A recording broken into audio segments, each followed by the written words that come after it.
Hoy voy a hablarles acerca de las pruebas diagnósticas de lo básico a lo complejo. ¿Cuáles van a ser los objetivos de nuestra charla? Van a ser 5 principalmente. Primero, conocer las características operativas de las pruebas diagnósticas. Segundo, ser capaz de construir una tabla 2x2 que permita calcular e interpretar las diferentes características operativas. Tercero, identificar cómo afecta la prevalencia estas características operativas. Cuarto, entender el concepto de la razón de probabilidad, cómo se calcula y su utilidad en el cálculo de la probabilidad post-test. Y finalmente, entender el concepto de la curva ROC y su utilidad en la comparación de pruebas diagnósticas. Listo, entonces para entrar un poco en contexto, la importancia de las pruebas diagnósticas radica en que nos permiten acercarnos al diagnóstico del paciente. Esto es muy importante porque de esta manera vamos a poder darles un tratamiento dirigido y ofrecerle un pronóstico al paciente. Con el paso del tiempo, las pruebas diagnósticas han tenido un crecimiento exponencial que ha ido de la mano con el desarrollo y los avances tecnológicos. Y esto es algo muy positivo porque realmente tenemos muchas opciones en nuestras manos, pero es importante tener medidas y herramientas que nos sirvan como pautas orientadoras para la elección de estas pruebas. Las pruebas diagnósticas van a nacer del planteamiento de una hipótesis y de la verificación de esta hipótesis. ¿Cómo se define una prueba diagnóstica? Como el procedimiento destinado a detectar alguna característica que permita inferir la presencia o ausencia de un evento o condición en un individuo.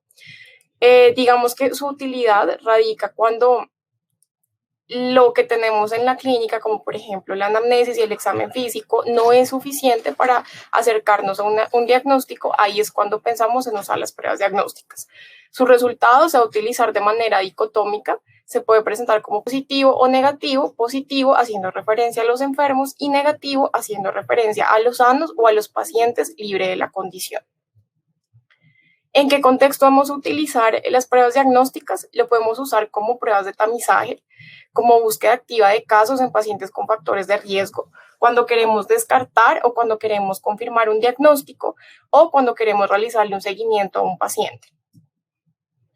Entonces, siempre que estamos con un paciente, nosotros vamos a generar una hipótesis acerca de qué probabilidad tiene este paciente de desarrollar la enfermedad. Esta probabilidad va del 0% al 100% y vamos a tener un umbral diagnóstico, un umbral terapéutico y una zona de incertidumbre. Entonces, por ejemplo, si la anamnesis, el examen físico y la experiencia del profesional con todos esos elementos creemos que la probabilidad de una enfermedad en un paciente es realmente muy baja, no vamos a superar este umbral diagnóstico y por lo tanto lo vamos a descartar. Entonces, en ese caso, pues no habría necesidad ni siquiera hacer pruebas diagnósticas porque la probabilidad de que el paciente tenga la patología pues es muy baja. Pero si por el contrario tenemos todos estos elementos, la anamnesis, el examen físico y la experiencia del profesional, y todo esto nos da una probabilidad demasiado alta, casi el 100% que el paciente tenga la enfermedad, vamos a superar el umbral diagnóstico y adicionalmente el umbral terapéutico. Y aquí podemos iniciarle de manera empírica, por ejemplo, la terapia al paciente. Por lo tanto, tampoco habría necesidad de hacerle pruebas diagnósticas porque tenemos casi que un diagnóstico seguro. ¿Qué pasa cuando todos estos elementos no nos ayudan ni a descartar ni a confirmar una hipótesis? Pues entramos en una zona de incertidumbre diagnóstica y ahí es cuando vamos a utilizar las pruebas diagnósticas. El rendimiento de las pruebas diagnósticas siempre se va a basar en la comparación con un estándar de referencia. Este estándar de referencia es lo que nosotros conocemos como un gold estándar o un estándar de oro, que no es más que una prueba que me va a determinar la presencia o ausencia de una condición con la máxima certeza. ¿Qué pasa? Que usualmente el gold estándar es una prueba que es invasiva, que es costosa, que es poco accesible para el sistema de salud. Entonces, lo que buscamos es encontrar otras pruebas que también con una certeza parecida o con una buena certeza nos ayude también a realizar el diagnóstico. Entonces, de esta manera vamos a comenzar a configurar nuestra tabla 2x2, que más adelante vamos a ver que va a ser muy importante para realizar los cálculos de las características operativas. Entonces, siempre en el lado de las columnas va a estar el evento, es decir, el gold estándar del que les estoy hablando, el cual lo vamos a expresar también de manera dicotómica como sí y no. Y siempre en el lado de las filas vamos a encontrar la prueba diagnóstica descrita como positiva o negativa. De esto va a salir una cuadrícula en la cual vamos a tener 4 opciones de clasificar a los pacientes. Si ambas pruebas son positivas, estamos hablando de verdaderos positivos. Si nuestro gold estándar lo clasifica como sano, pero nuestra prueba diagnóstica como un paciente positivo, estamos hablando de falsos positivos, porque realmente el paciente está libre de la condición, pero nuestra prueba diagnóstica lo clasificó como enfermo. Si el gold estándar, por el contrario, lo clasifica como enfermo y la prueba diagnóstica lo clasifica como sano, hablamos de falsos negativos, es decir, un paciente que realmente está enfermo, pero que la prueba diagnóstica lo clasificó como negativo. Y si ambas pruebas son negativas, pues estamos hablando de verdaderos negativos. En esta columna vamos a encontrar el total de positivos dados por la prueba diagnóstica, el total de negativos dados por la prueba diagnóstica, y en estas columnas al final vamos a encontrar el total de pacientes con el evento dados por el gold estándar y el total de los pacientes sin el evento dados por el gold estándar. Y esta esquina inferior derecha simplemente es la suma de todo, pues el total de la población. Entonces vamos a comenzar a ver las características operativas. Son 4: la sensibilidad, la especificidad, el valor predictivo positivo y el valor predictivo negativo. ¿Qué es la sensibilidad? Es la capacidad de la prueba para clasificar al enfermo como enfermo, o dicho de otra manera, es la capacidad de identificar como positivo a un individuo que presenta el evento. Nos va a responder a la pregunta de cuál es la probabilidad de que el resultado de la prueba sea positivo en un paciente con la condición. Se va a expresar en porcentaje y la sensibilidad es igual a la tasa de verdaderos positivos. Entonces regresamos a nuestra tabla 2×2 para realizar el cálculo y simplemente recordar que la sensibilidad es la proporción entre los verdaderos positivos sobre el total de los pacientes que tienen la condición por el gold estándar. Esa va a ser la sensibilidad. Ahora, la especificidad es la capacidad de la prueba para clasificar a los sanos como sanos, o dicho de otra manera, es la capacidad de identificar como negativo a un individuo que está libre del evento.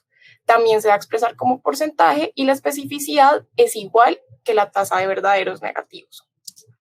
Para su cálculo vamos a tener en cuenta la segunda columna, es la proporción entre los verdaderos negativos sobre el total de los pacientes que son negativos en el gold estándar. ¿Cuál es la diferencia entre un test sensible y un test específico? El test sensible lo usamos para el tamizaje, mientras que el test específico lo usamos para confirmar el diagnóstico. El test sensible va a tener muchos falsos positivos y pocos falsos negativos, y esto lo vamos a entender más adelante, lo voy a explicar mejor, mientras que el test específico tiene pocos falsos positivos. Un test sensible, como lo que busca es identificar el mayor número de enfermos posibles, es muy útil cuando su resultado es negativo, porque ahí me va a estar descartando la enfermedad. Mientras que un test específico es útil cuando su resultado es positivo, porque me estaría confirmando la enfermedad. Algo que hay que tener en cuenta y que es muy importante es que tanto la sensibilidad como la especificidad son independientes de la prevalencia. Entonces, continuamos con el valor predictivo positivo, el cual es la probabilidad de tener la enfermedad si se obtiene un resultado positivo en el test. Este se va a expresar adicionalmente como porcentaje. Entonces, ¿cómo lo calculamos? Vamos a tener en cuenta la primera fila. Va a ser la proporción entre verdaderos positivos sobre el total de positivos dados por el test, por la prueba diagnóstica. La cuarta característica operativa, el valor predictivo negativo, es la probabilidad de estar sano si se obtiene un resultado negativo en el test. Igualmente se va a expresar como porcentaje. En nuestra tabla 2×2 vamos a tener en cuenta la segunda fila, como la proporción entre los verdaderos negativos sobre el total de pacientes negativos identificados por la prueba diagnóstica. Entonces, ¿qué pasa cuando tenemos que la prueba diagnóstica no nos va a dar un resultado dicotómico, es decir, positivo o negativo, sino que los resultados van a ser continuos, como por ejemplo la glicemia, el antígeno prostático y muchas otras pruebas diagnósticas que utilizamos en la práctica clínica? Para esta situación necesitamos elegir un punto de corte que nos sirva para determinar y para clasificar a esos pacientes en sanos y en enfermos. Y ese punto de corte tiene que ser el que mejor sensibilidad y especificidad tenga, recordando que la sensibilidad y la especificidad son inversamente proporcionales. Entre mejor sensibilidad tengo, menor especificidad y viceversa. Entonces, para entender mejor un poco esto, supongamos que yo estoy interesada en saber el punto de corte del antígeno prostático. Entonces, supongamos para esta gráfica que yo voy a elegir como valor de punto de corte 4. 4, como vemos, me va a dividir a unos pacientes en sanos y a otros pacientes en enfermos, ¿cierto? Pero ¿qué pasa? Vamos a ver estas áreas que se entrecruzan, que están sombreadas. La gris, que corresponde a pacientes que estando enfermos van a ser clasificados por la prueba como sanos. Estos son los que vamos a reconocer como falsos negativos. Y el área sombreada amarilla son pacientes que estando sanos o libres del evento van a ser clasificados como pacientes enfermos. Estos van a ser nuestros falsos positivos. ¿Qué pasa en otro escenario si yo, por ejemplo, quiero desplazar el punto de corte hacia la izquierda y no quiero que sea 4, sino quiero que sea 2? Vamos a identificar más pacientes enfermos, ¿cierto? Vemos que va a disminuir mi área sombreada gris que corresponde a los falsos negativos, pero ¿qué pasa? Vamos a aumentar mis falsos positivos, que era esta área amarilla. Entonces, van a haber muchos pacientes que, estando libres del evento, van a quedar clasificados por mi prueba como enfermos. Esto es lo que pasa cuando queremos aumentar la sensibilidad de una prueba. Por eso, al principio en la tabla comparativa, yo les decía que las pruebas que son sensibles me aumentan los falsos positivos y me disminuyen los falsos negativos. Y en otro escenario, quiero cambiar mi punto de corte y lo desplazo hacia la derecha y ya no quiero que sea 2, sino quiero que sea 6. ¿Qué pasa? Que entonces aquí voy a detectar a más pacientes que están sanos o libres del evento, disminuyendo mis falsos positivos, pero voy a aumentar mis falsos negativos. Van a haber pacientes que, estando enfermos, van a ser categorizados como sanos por mi prueba. Esto es lo que pasa cuando yo quiero hacer una prueba específica. Entonces, ¿cómo hago para determinar ese punto de corte? Para eso utilizamos la curva ROC, también llamada característica operativa del receptor, que va a estar compuesta por un eje X en el que van a estar los falsos positivos y un eje Y en el que va a estar la sensibilidad. Vamos a tener una línea que va de extremo a extremo, que es esta de color amarillo que vemos acá, que es la línea diagonal o la línea de no discriminación, que me va a corresponder a un área bajo la curva de 0.5. Entonces, esta gráfica lo que nos muestra es que nos va a ilustrar la sensibilidad y la especificidad de cada punto de corte. Y la curva, entre más se aleje de la línea de no discriminación y más se acerque hacia la esquina superior izquierda, va a tener mayor área bajo la curva y va a tener mayor capacidad discriminativa. Digamos que la prueba ideal, la que tendría mejor sensibilidad y especificidad, es la que estaría localizada en donde está este punto naranja. Y para entenderlo un poco mejor, entonces tenemos que si la prueba diagnóstica se ubica en esta esquina superior izquierda, vamos a tener un área bajo la curva de 1, que sería la prueba ideal. ¿Qué quiere decir eso? Significa que la curva va a clasificar adecuadamente al 100% de los pacientes, que eso sería pues lo ideal, como les digo. Pero si tenemos una curva que se va a localizar casi que sobre la línea de no discriminación, va a tener un área bajo la curva de 0.5. ¿Qué quiere decir? Que la curva va a tener la capacidad de clasificar adecuadamente solo al 50% de los pacientes, que eso es como tirar una moneda al aire, 50% de probabilidad, y realmente es una prueba que es inútil. Vamos a entrar ahora a hablar de un tema que es la probabilidad pretest y posttest. Esto, como su nombre lo dice, es la probabilidad de tener la enfermedad antes de realizar el test y después de realizar el test. Esto surge de la necesidad de determinar propiedades que sean clínicamente útiles. ¿Por qué? Porque la sensibilidad y la especificidad parte de que uno como médico sepa si el paciente está enfermo o está sano, y eso realmente no lo vamos a saber. Y los valores predictivos pues son dependientes de la prevalencia. Entonces, debido a eso, sale lo que es el likelihood ratio o razón de probabilidades o razón de verosimilitud, que ya lo vamos a ver con mayor profundidad. ¿Cómo se interpreta el likelihood ratio? Se interpreta como qué tanto más probable es encontrar determinado valor del test en alguien enfermo comparado con alguien sano. Y vamos a tener razón de probabilidad positiva y negativa. La positiva nos está hablando qué tanto más probable es encontrar el test positivo en alguien enfermo versus en alguien sano. Mientras que el negativo es qué tanto más probable es encontrar el test negativo en alguien enfermo que en alguien sano. Algo muy positivo de esto es que no va a variar con los cambios en la prevalencia y que me van a facilitar, como ya vamos a ver más adelante, el cálculo de la probabilidad post-examen.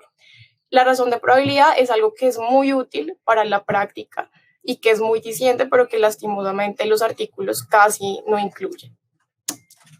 Entonces, ¿cómo lo vamos a calcular? La razón positiva es simplemente la sensibilidad sobre 1 menos especificidad y la razón negativa es 1 menos sensibilidad sobre especificidad.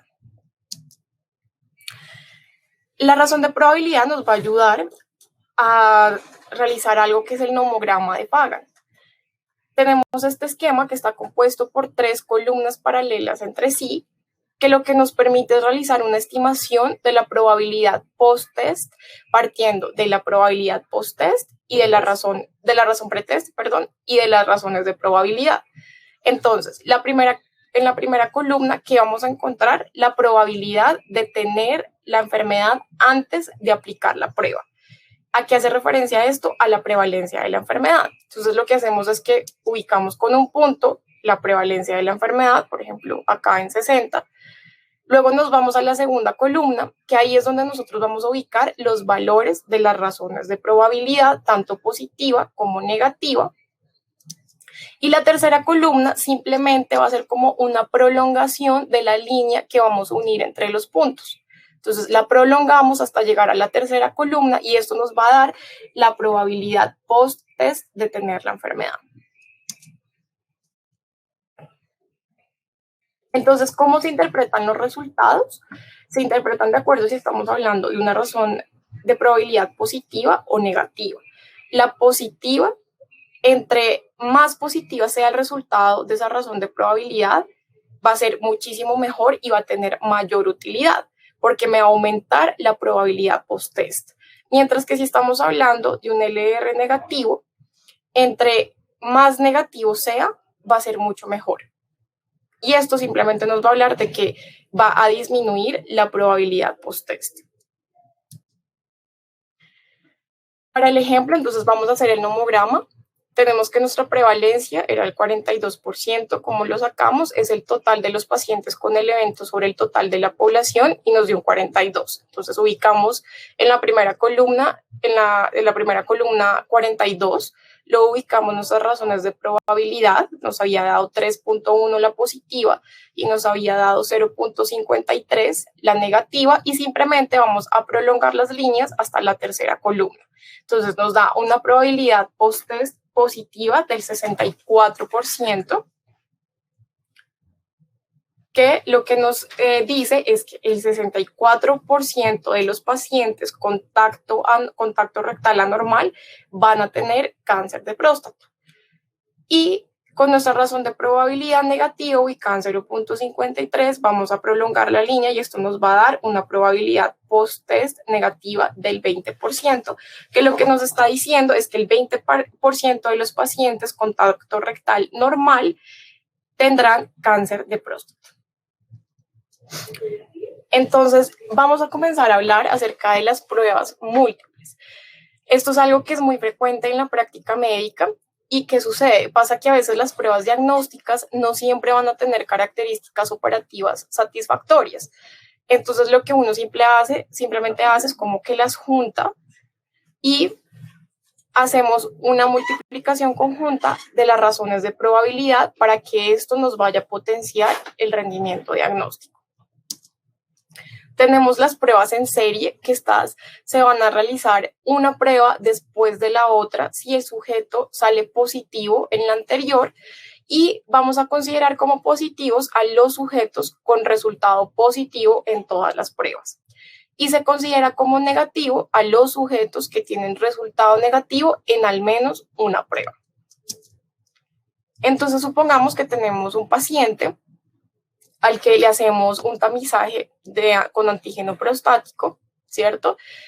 y este va a tener una razón de probabilidad de 5.2. Supongamos que el paciente salió con el antígeno prostático elevado, entonces seguimos a la siguiente prueba, le hacemos un tacto rectal al paciente y el tacto rectal tiene una razón de probabilidad de 3.19 y supongamos que le salió también anormal al paciente. Entonces, el médico tratante decide solicitarle una resonancia magnética de próstata, la cual tiene una razón de probabilidad de 7.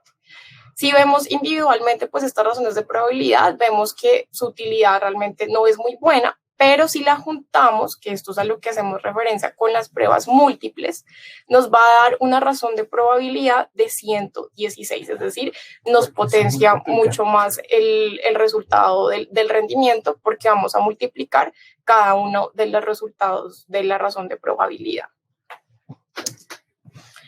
Si lo pasamos al nomograma de Fagan, entonces seguimos con nuestra prevalencia del 42% y como nuestra razón de probabilidad nos dio un 116, lo vamos a ubicar ahí mismo en la segunda columna y prolongando la línea hasta la tercera nos va a dar una probabilidad post-test del 98%, que es casi el 100%, lo cual pues es excelente. Entonces ya para terminar, unos puntos para que ustedes se lleven, que es como lo más importante para recordar. Primero, la sensibilidad, la especificidad y la razón de probabilidad no se van a afectar por la prevalencia. Segundo, los valores predictivos sí dependen de la prevalencia.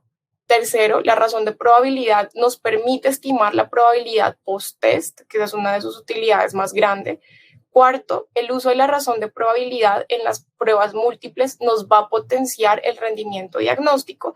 Y finalmente, la curva ROC es útil para la comparación de las pruebas diagnósticas. Estas son las referencias y muchas gracias a todos por su atención.